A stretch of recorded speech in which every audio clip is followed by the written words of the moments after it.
People love to say that folks can change, that they can grow and learn from their mistakes. But let's be real, some scars run too deep, and some habits are just too ingrained. And that's exactly how I feel about Charlotte from the help. At first glance, Charlotte seems like she's trying to do the right thing.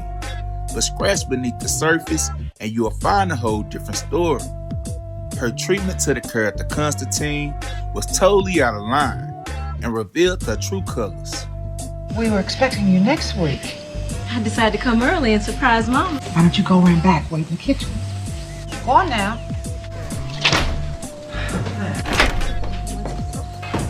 Rachel, what are you doing? You may put up with this kind of nonsense, but I do not. Both of you.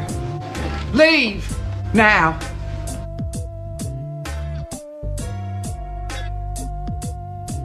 Miss C was more than just a maid to Charlotte.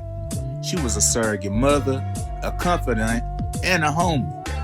But when Charlotte's friends started to get all up in arms about Miss C's presence, Charlotte folded like a chair. She fired Miss C and then proceeded to erase her from her life, like she never existed. Now, some people might say that Charlotte's actions at the end of the movie, when she stands up to her daughter Nemesis Hilly, is a sign that she finally learned her lesson.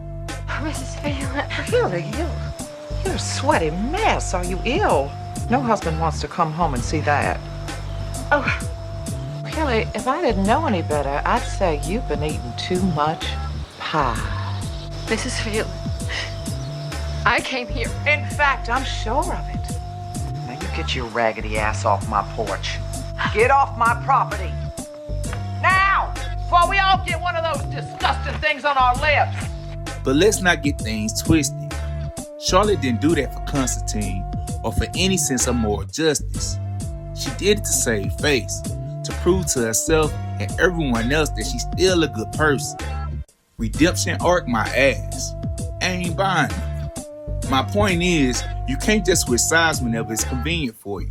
You just can't decide to be an ally when it's easy, and then go back to your old ways when things get tough. In conclusion, Charlotte's actions towards Miss C is a perfect example of how racism can be internalized, how it can seep into your bones and become a part of who you are. And no amount of surface level apologies or grand justice can erase that.